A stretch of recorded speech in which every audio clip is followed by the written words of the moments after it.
What's up, guys? Rick from DFS On Demand here with week 6 of the NFL season. Obviously away from the studio this week, but did not want to miss a preview, so we're going to do the best we can. Sorry for the audio or the video differences. We'll be back at it next week in the studio, but here is the week 6 preview. Well, guys, I just recorded week 6 of the NFL season. I went to download it and got this message right here. A corrupted file. I think that's the first time we've ever encountered this. I'm already a little bit behind. I don't want to re-record this and try to release it on like Thursday or Friday. I'm going to be traveling, so it's going to be tough. So I apologize in advance. I'm just going to run through some of these players here and chat through them very, very quickly. So what I mentioned in the video, and we'll go position by position here, is quarterback.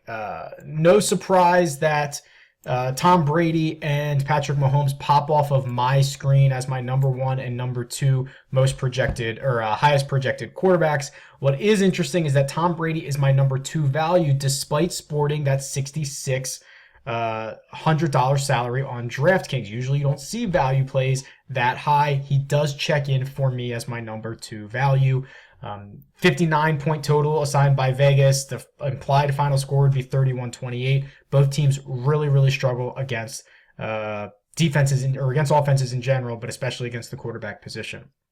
Also, talked up a little bit of Alex Smith. I thought he had a very public loss on Monday night against the Saints, where everyone just kind of saw maybe how bad Washington is. Feels like a bounce back situation against Carolina. Alex Smith is only $5,400. He's my top projected value of the week.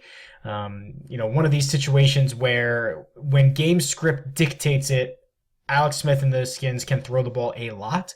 Also, Carolina, if you just sort by like the last 3 weeks of the season, they've been one of the worst defenses against quarterbacks in the league. So he popped off, and then Jameis Winston just having an excellent matchup at only $5,800 against Atlanta. I probably don't need to tell you how bad Atlanta has been this year. Outside Kansas City, Kansas City's a 3-point dog with they're the highest projected point total as an underdog. Tampa Bay is next. So if you're targeting a team like Kansas City because they're implied to score 28 points, you have to consider Jameis Winston and the Buccaneers, who are implied to score 27 points. So both are right there. Those were the quarterbacks I was talking about. As far as running backs go, really found this dilemma with Todd Gurley, where he's $10,000, which is a price that we do not normally see on DraftKings, especially during the NFL season. And I'm in a little bit of a dilemma, right? So his yards per carry has not been very good. It's like 4.1. I think he's 25th in the league. He's been reliant on touchdowns to score these fantasy points, and he's done just that. He leads the league in rushing touchdowns with 7. He's got 9 overall. So normally I would say something like, I expect him to regress, right? I expect the touchdowns to come down, but he really gets all the usage, right? There was no other Rams running back who played a single snap last week. It's 100% usage for him. He gets all the goal line work. He's involved in the pass game. If Cooper Kupp and Brandon Cooks, who are both in concussion protocol, if they don't play again this week, it's probably just more catches for Todd Gurley. So I'm kind of throwing it out to you guys as far as what you want to do here. I'm probably more leaning towards being overweight on Gurley than underweight. And I'll keep a close eye on the Rams injury report. Outside of that, let's see. I thought Carlos Hyde jumped off a little bit at me. So only saw 17 carries last week, but the previous 2 weeks he's seen 22 and 23. Now you get a really good price under $5,000 against the Chargers defense. That feels like a really good opportunity. I went back and I pulled up the spreads here, so I just sorted by the highest spreads. Minnesota being 10.5 point favorites, implied to score nearly 27 points. If Dalvin Cook practices a couple times this week, I'd be much more interested in rostering him. Green Bay, I still think Aaron Jones is the best running back on that team. I think it's a matter of time before he scores or before he's getting 20 touches or 20 carries a week. When you're 9.5-point favorites, I assume they're still going to throw the ball a ton, but maybe instead of a 75% pass rate, they only pass it, 65% of the time, and the rest go to the running back position.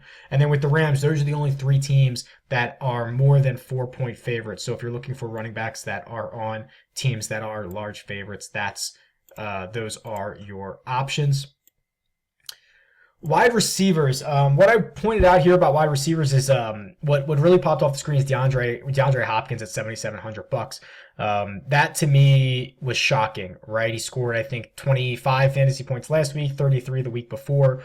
2 really good weeks in a row, and now his price drops to the lowest point that it has all season long. He's actually my number 1 projected value for this week, so that to me was a surprise.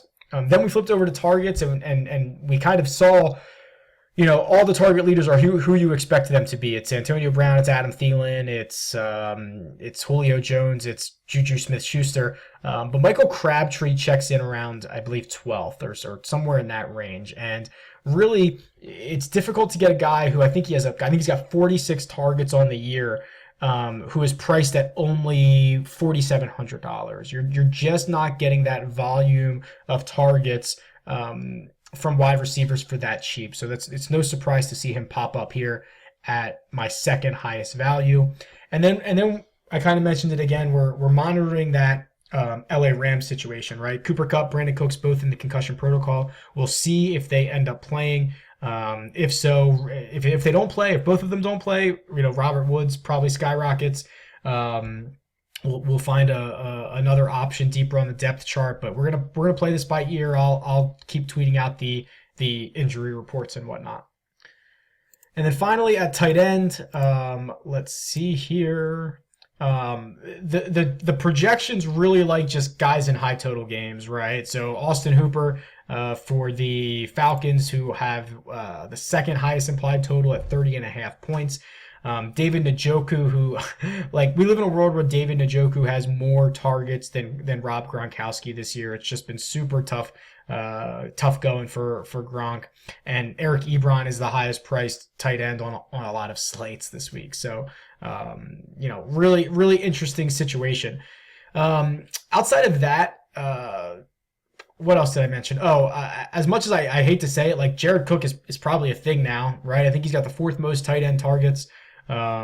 He is across all positions. I think he's the 5th most targeted player in the red zone. That includes running backs and wide receivers as well. So, John Gruden is stubborn if he's anything, and I imagine he's just going to continue to be a part of this game plan moving forward.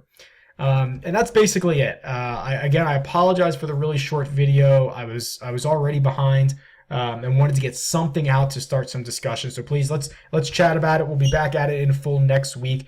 Let me know what you're going to do with Gurley at $10,000, and if you're willing to pay up for that, and who you might pair him with if you need a good value. So tweet me. It's at DFS on demand, or leave a comment below. Talk to you guys soon. See ya.